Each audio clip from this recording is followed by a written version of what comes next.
She told me we'd start a new life in Berlin, but she was only escaping me. If I can get him to quit everything, I won't feel guilty leaving. I found that line in her notebook. The day she told me we should move to Berlin, I thought we were finally saving each other. I didn't realize I was the only one who needed saving. That line's been stuck in my head for a while now. I guess when things fall apart slowly, you don't really notice at first. You think it's just life being hard. Work stress. Growing up. Maybe a phase. But sometimes, it's not a phase. Sometimes, it's a goodbye wearing a friendly smile. Let me take you back. My name's Mark. I'm 35. I used to think I had a pretty decent life. I married young. My wife Elena and I were that artsy couple everyone thought was going to move to Europe, live off coffee and novels, become the people who really lived. You know the type. We met in a photography class. She was smarter than me. Sharper. She had this whole way of seeing the world that made you want to be part of it. And for a while, I really thought we were going to do it, the big dream. Travel. Create. Escape the 9-to-5 grind. Not end up like everyone else with lawn chairs and Costco memberships. But then, life happened. Jobs happened. Bills. Temporary jobs that became permanent. A small apartment that became a mortgage. And somehow, without ever agreeing to it, we became the kind of people we swore we'd never be. Predictable. Tired. Suburban. Still, we had our routines. Dinner at 7. She always drank tea at night. I always sat on the porch for a few minutes before bed. And even though we didn't talk much, it felt like maybe that was normal. People settle in. Maybe passion fades, but partnership stays. I didn't think anything was wrong. I didn't think I had to worry. Until one night. I had just come home from work. It was late. I'd stayed behind to help cover a coworker who had a sick kid.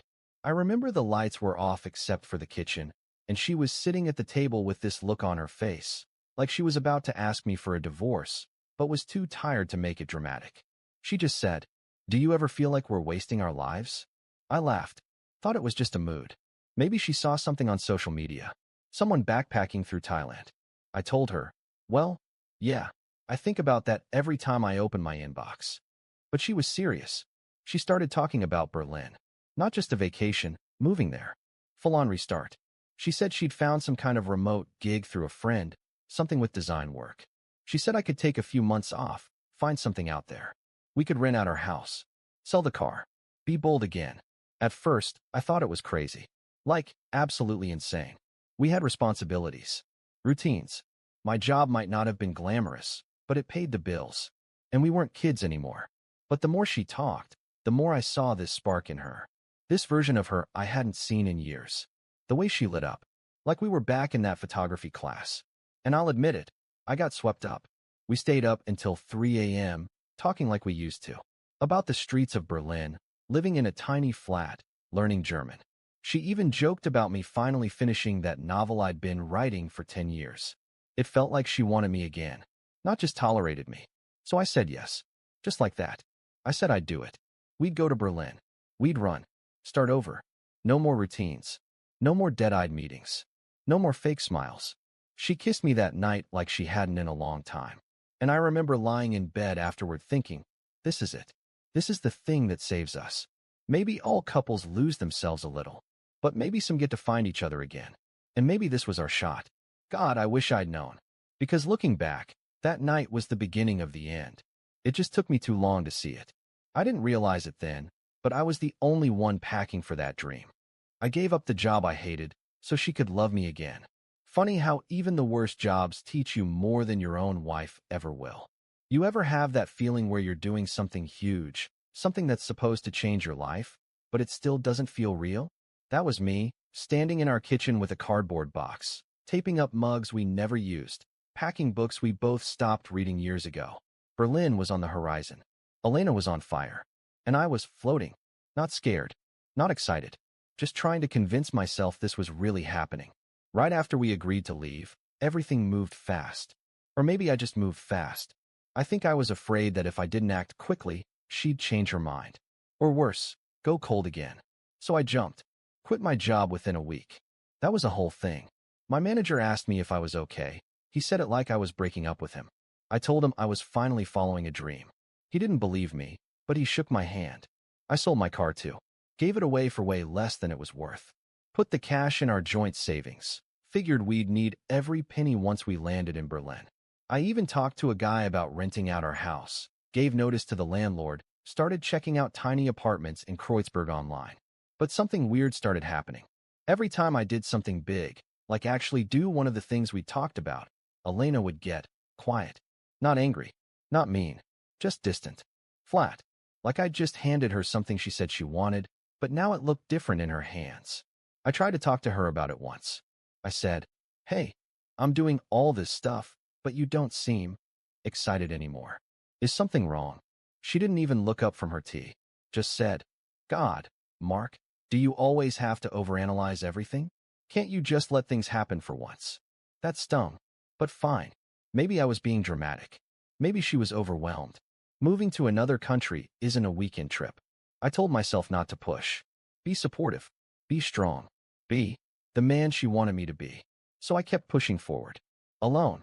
A week later, I started noticing the bags. Mine were packed. Little by little. Shirts folded. Tech stuff sorted. Passports ready. Hers? Still in the closet. She hadn't packed a thing. She kept saying she was working through it or trying to finish this client project before she could focus. Okay, fine. She was the planner, not me. Maybe she just worked better under pressure. She always had. But one night, something hit me. I was sitting on the floor, sorting old cables, the kind of mindless thing you do when you're too anxious to sit still, and I realized Elena hadn't booked the flights. She talked about options, shared screenshots, but there was never a confirmation. I checked our shared email. Nothing. I asked her casually that night, "Hey, when are we booking the flights?" She sighed. Not irritated, not upset, just like she was tired of pretending. She said, "God, do you have to control everything all the time? Can't you just let things be spontaneous for once in your life?" That line hit me harder than I expected, because it wasn't just about the trip. It felt like it was about me. Like who I was, the guy who plans things, the guy who follows through. That guy was the reason she didn't want to be here anymore. Still, I apologized. Can you believe that? I apologized for caring too much about a life-changing move across continents, just so she wouldn't pull away again. I kept thinking, once we land, everything will be better. The air, the space, the chance to just breathe again. Maybe we needed a new city to fall back in love. But the cracks were already forming.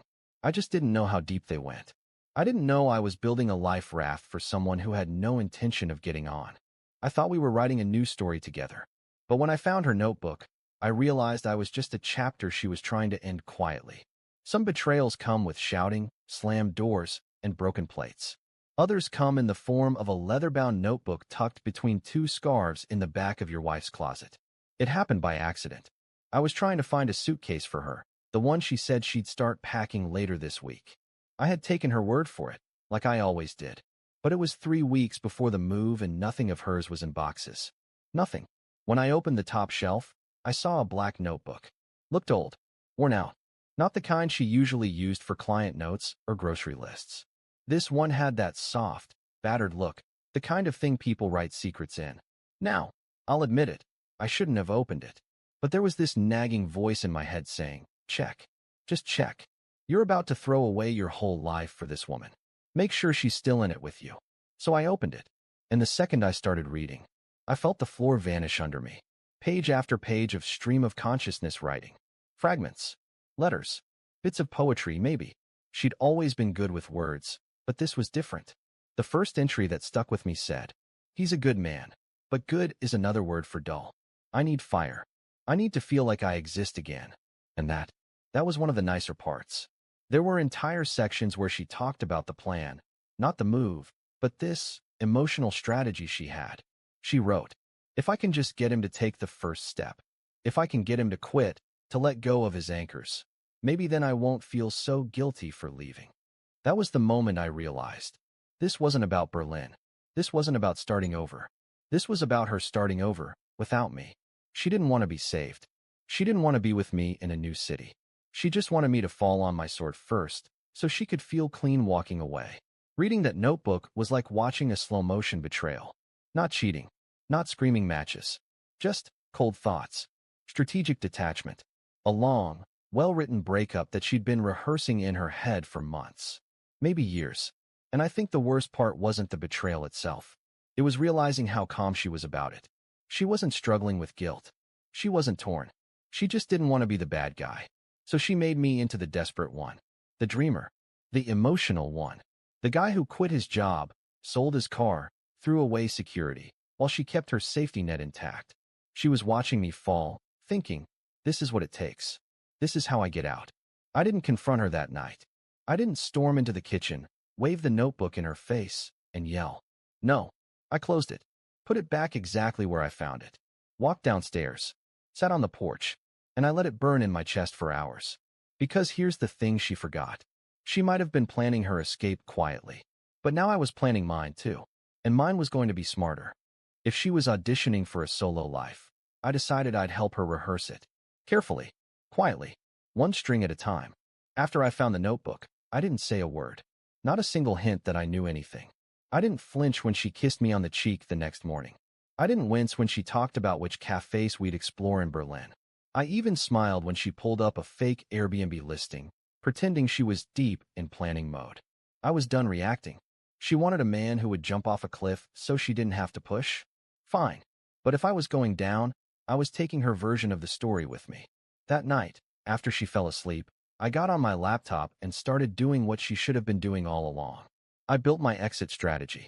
First, I opened a new bank account under my name only. Quiet bank, online only, nothing flashy. I started redirecting what little money we still had left in savings. The same savings I built when I sold my car and cashed out my work bonuses for Berlin. A few hundred at a time. Nothing noticeable. No sudden drops. Then I called the airline and found out. Surprise! No tickets had ever been booked.